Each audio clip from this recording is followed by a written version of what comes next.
여러분 안녕하세요. 2차 시 시작하도록 하겠습니다. 여러분들 2차 시에서는 여러분의 학교의 행정 업무 절차에 대해서 알아보도록 하겠습니다. 전 1차 시에서 실습기간 선정을 여러분이 하셨다면 여러분이 그 실습하려고 하는 기간에 공식적으로 실습을 요청하는 실습 의뢰 공문을 학교에서 발송하게 됩니다. 이때 실습하시는 분들은 학교에서 제시하는 양식이 있어요. 그 양식이 뭐냐면 여러분 학교에서 다운받으라고 했잖아요. 양식을 실습 신청서와 실습생 프로파일이 있어요. 그래서 여러분 공문을 보낼 때 공문 뒤에 예를 들면 백성문화대학교 어떤 학생을 언제부터 언제까지 협조를 부탁드립니다. 라고 하면서 첨부 1에 실습 신청서, 첨부 2에 실습생 프로파일을 이렇게 첨부하게 돼 있습니다. 그래서 여러분이 학교에 오시면 이 두 가지를 작성하는 방법을 알려드리고 작성을 하신 거를 보면 이 실습생은 어떻게 사회복지를 전공하게 됐고 장점은 어떤 것이 있고 사회복지 실습기간에 와서 실습 목표는 무엇이고 실습 목표를 달성했는지를 무얼 보면 알 수 있고 또 여러분이 실습 지도자에게 하고 싶은 말은 무엇이고 이런 것들이 다 나와 있어요. 그래서 여러분이 따로 말씀을 하지 않으셔도 이 실습 신청서와 프로파일만 봐도 여러분이 어떤 분인지 이해를 할 수 있다는 거예요. 그런데 여러분 이 실습 프로파일에는 여러분의 사진을 부착하도록 되어 있어요. 그래서 여러분이 그 인상을 여러분이 신청서에 사진을 부착할 때 여러분의 그 단정한 인상을 줄 수 있는 사진을 부착하도록 하시면 좋을 것 같고요. 또 여러분이 그동안 경력사항이나 여러분이 예를 들면 자격사항을 기재하는 것도 좋아요. 예를 들면 선생님들 중에 어떤 분이 종이접기 자격증이 있다. 그러면 여러분 적어 놓으면 내가 예를 들면 요양원에 실습을 갔는데 그 종이접기 프로그램을 할 때 여러분이 자격증이 있으면 여러분이 실습생이지만 그 어르신들과 함께 종이접기를 할 수 있겠죠. 예를 들면 여러분이 웃음치료 자격증이 있다 그러면 그 어르신들을 대상으로 레크레이션이나 웃음치료 프로그램을 진행할 수도 있겠죠. 그래서 가능하면 여러분이 경력사항이나 자격사항에 여러분이 가지고 있는 그런 것들을 기재하시면 그 실습 기간에서 그것을 보고 여러분들하고 어떤 프로그램을 같이 만들어 가는데 도움이 될 수 있다라고 하는 말씀을 드리고 싶습니다. 음, 그리고 실습을 하는 동안 여러분이 배우고 싶은 분야가 어떤 분야인지, 그리고 나는 어떤 역할을 하고 싶은지, 그리고 어떤 실습의 목표를 갖고 있는지를 여러분이 프로파일에 다 적어 놓기 때문에 그것에 대해서 실습 지도자와 함께 이야기해 보는 과정이 되기 때문에 여러분이 실습생 프로파일을 고민하시면서 잘 적는 게 여러분이 실습을 잘 할 수 있는 출발점이다. 이런 말씀을 저는 드리고 싶습니다. 그래서 여러분이 필요하다면 학교에서는 기간에 실습생 결정 통보서인 실습 의뢰에 대한 회신 발송을 요청할 수도 있어요. 그런데 거의 회신 발송 요청은 안 하고 우리가 공문만 보내는 경우가 있고 저 같은 경우는 여러분들이 이렇게 실공문 받았다고 해요. 아니면 공문을 못 받았을 때는 말씀을 안 하시는데 학교에서 공문이 안 왔을 경우는 꼭 저한테 말씀하시더라고요. 그래서 여러분이 공적인 문서가 실습 기간에 가야만 그 기간에서 실습을 문서를 접수하고 실습하는 걸로 하기 때문에 이 공문 보내는 건 되게 중요하다라고 하고요. 또 여러분이 한 기간에 여러분 동료들이 뭐 4명씩 간다 그러면 그 실습생 프로파일과 실습 신청서를 공문 뒤에 내부를 같이 첨부하고 그 실습생 프로파일은 꼭 사진을 붙인다. 이걸 제가 말씀드렸으니까 그렇게 이해하시면 될 것 같아요. 여러분 학교의 행정 절차에 대해서 이해 가셨죠? 두 번째, 실습기간 선정 후 실습에 대한 사전 공부를 해야 돼요. 자, 여러분의 실습기간이 선정되었다면 어떻게 그 이유는 어떻게 해야 될까요? 그 기간에 대한 기본적인 공부를 하고 가셔야 돼요. 여러분 그 기간에 가셨는데 그 기간이 어떤 기간인지 뭐 하는 기간인지 사회복지사는 몇 명 있는지 예산은 얼마인지 지역사회에서 어떤 역할을 하는지 후원은 어떻게 받는지 예를 들면 이런 거 전혀 몰라요. 그러면 여러분이 그 기간 가서 뭘 배우고 올 수가 있겠어요. 그래서 그 기간에 가기 전에 여러분이 그 기간에 대한 이해를 하고 가셔야 돼요. 그래서 여러분이 노력하는 만큼 그 기간에서 아는 만큼 여러분이 그 기간에서 많은 것을 배우고 올 수 있고 좋은 실습을 할 수 있고 여러분이 실습의 목표를 달성할 수가 있는 거예요. 그거는 제가 할 수 있는 게 아니라 여러분 각자의 몫이에요. 그래서 여러분이 평소에 자신이 앞으로 실습하고자 하는 유형의 기관을 방문하고 견학하고 자원봉사하고 이런 다양한 방법으로 여러분이 이해를 하면서 그 기간을 선정하는 것이 중요하다라고 하는 거 다시 한번 말씀드릴게요. 그리고 이제 여러분이 여러 기간의 유형이 있지만 어떤 기간에 대한 선입견이나 편견을 가진 사람이 있을 수도 있어요. 여러분 선배님 중에 어떤 분은 장애인 기간에 대한 선입견과 편견이 많았어요. 그래서 장애인 기간은 막 이상한 그런 느낌을 가졌는데 이 친구가 실습을 가서 여러분 선배님이 실습을 가서 장애인들하고 함께 경험을 해보니까 되게 순수하고 오히려 더 많은 걸 배우고 왔다고 해요. 그리고 이제 그분이 사회복지사로 장애인 기관에 일을 하게 됐어요. 그래서 지금도 일을 하고 있는 여러분의 선배님이 계신데요.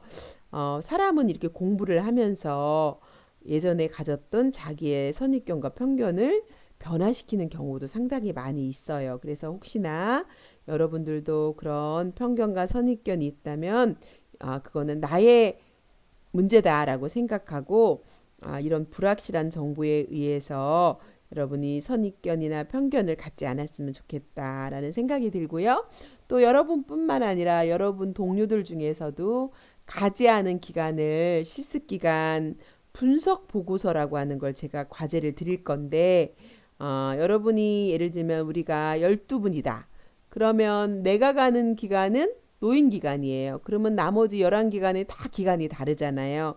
그러니까 실습 기간 분석 보고서를 통해서 내가 가지 않는 기간일지라도 그런 기간에 대한 다양한 간접적 경험을 할 수가 있는 거예요. 그래서 여러분이 사회복지사로서 내 기간만 아니라 다른 영역에 대한 것도 많은 공부를 함으로 인해서 여러분이 사회복지사로서 다양한 훈련을 받는 것이 중요하다라고 하는 부분에서 여러분이 등교 수업하시면 자기가 가는 기간에 실습 기간 분석 보고서를 여러분 쓰도록 할 거예요. 그것도 양식이 있어요. 그 양식에 의해서 쓰시고 어느 정도 여러분이 연습하고 가시고 그걸 틀을 가지고 여러분 실습 일지를 제본할 때 그 틀을 여러분이 실습 가시다 보면 구체적으로 아는 걸 채우셔서 실습 일지를 완성하시는 것을 하셔야 되니까 그 부분도 제가 등교 수업하면 조금 더 자세히 알려드릴 테니까 알고 계세요.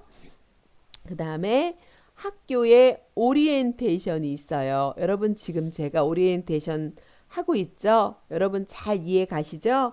제가 여러분을 선배님들을 오랫동안 실습 오리엔테이션을 해서 지금까지 누락되지 않고 다 실습을 잘 마치셨고 그리고 여러분 자격증을 다 취득하셨어요. 그러니까 여러분 걱정하지 마시고 제가 안내해 드리는 대로 잘 따라오시면 돼요. 그래서 어쩌면 행정 처리하고 일지 작성 실습하는 것보다 실습 일지 작성하는 게 더 힘들어요. 더 스트레스 받아요. 이렇게 했던 여러분의 선배님들도 그걸 다 해냈어요. 그리고 여러분 스스로가 못한다 그러면 또 주변에 도움을 받으세요. 도움을 받으셔서 함께 가다 보면 어느 순간에 해내게 돼요.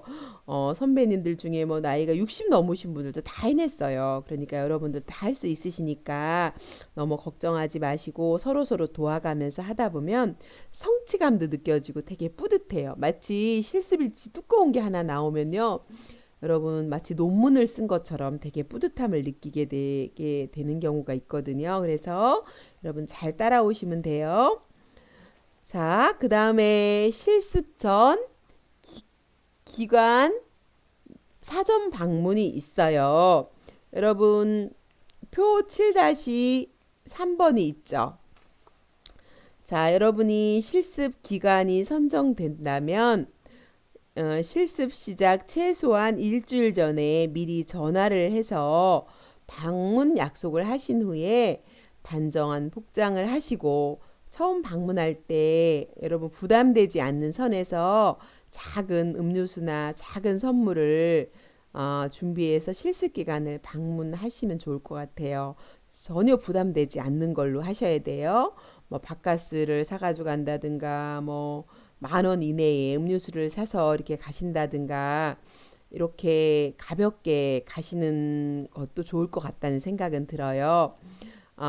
이렇게 방문을 하셔서 실습 지도자와 인사를 나누시고 또 앞으로 실습 일정은 언제부터 할 건지 여러분은 주간에는 일하시니까 주말에 어떻게 할 건지 휴가 때는 어떻게 할 건지 이런 내용들을 확인하시고 실습 기간 사전 방문 시 가능하면 약속 시간을 준수해야 하나 부득이 사정이 있을 때는 여러분의 그 내정된 실습 지도자에게 여러분의 사정을 미리 말씀하시고 또 이렇게 실습을 하다가도 또 갑자기 무슨 일이 생길 수도 있잖아요. 이런 부분에 있어서 여러분이 신뢰감 형성을 잘 하시면서 실습을 진행하시고 그리고 또 여러분이 기관에 사전 방문하시는 건 여러분의 또 첫인상이 중요하기 때문에 이런 부분들을 태도들을 잘 하셔서 여러분이 신뢰감을 주고 또 어떤 분은 실습 갔던 기관에서 성실하다고 해서 기관의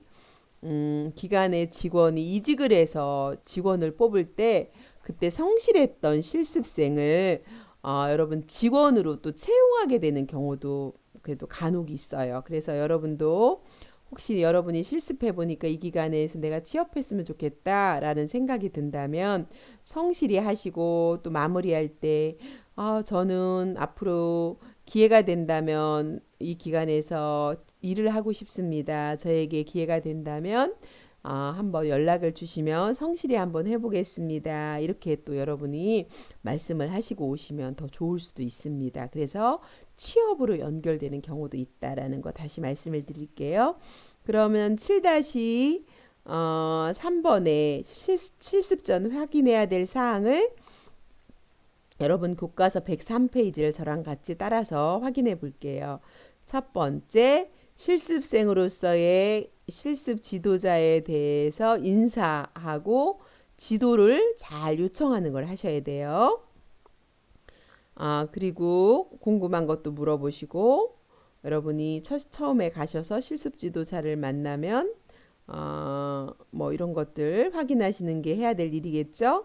그리고 여러분이 말 안 하셔도 이분들이 워낙 실습생 지도를 많이 하셔서 다 말씀을 먼저 하시니까 여러분이 첫 시간에 만나면 이런 상황들에 대해서 소개를 받으시고 지도도 받으세요. 두 번째, 실습 일정과 또 어떤 내용을 하는지 사전 협의하실 거 이런 것들을 협의하시면 될 것 같고요.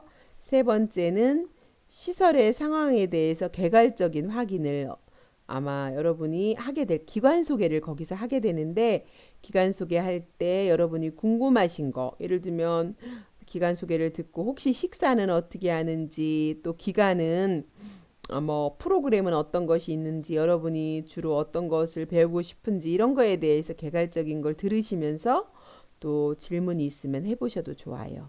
그 다음에 실습에 필요한 물품은 어떤 것이 있는지 또 준비해야 될 상황은 어떤 것이 있는지 들으시면서 여러분이 확인하시면 될 것 같고요.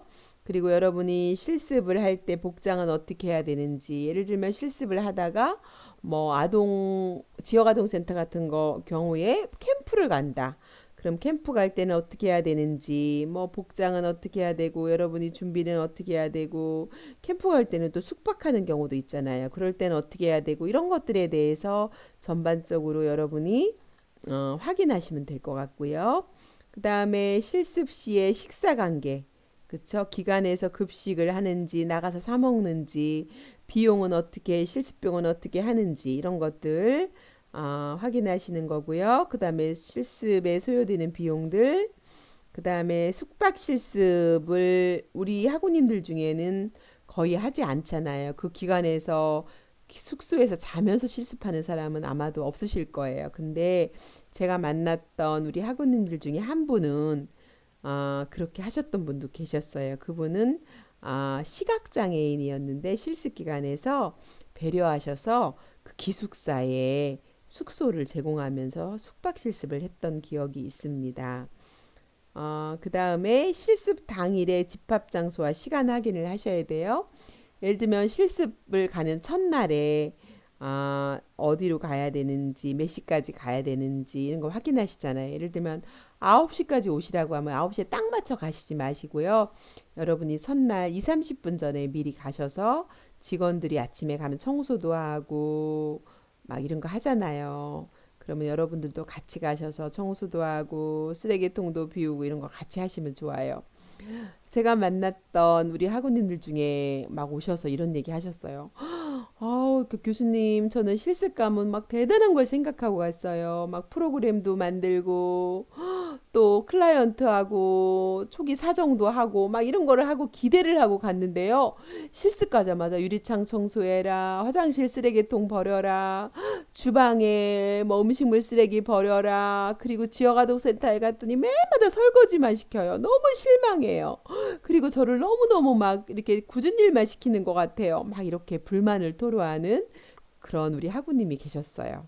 그래서 제가 허허 웃으면서 그랬어요. 혹시 선생님만 그런 일 했나요? 다른 분도 했나요? 그랬더니 거기 센터장님도 하고요. 거기 팀장님도 같이 했어요. 그러는 거예요. 그래서 제가 그랬어요. 사회복지 현장 실습 기관은 되게 열악해요. 그래서 어떤 때는 만능인이에요. 그래서 어떤 때는 청소도 하고 어떤 때는 뭐 창문 틀도 닦고 어떤 때는 쓰레기통도 배우고 어떤 때는 프로그램도 진행하고 어떤 때는 또 교육생 교육도 시키고 다양한 일을 해요. 그런데 우리 실습생 선생님만 그걸 시키면 문제일 수 있지만 모두가 하는 거라면 그냥 이렇게 하는 게 또 사회복지사로서 준비하는 과정이구나. 이렇게 긍정적으로 받아들이고 하시면 좋을 것 같아요. 제가 이렇게 이야기했던 경험이 있습니다.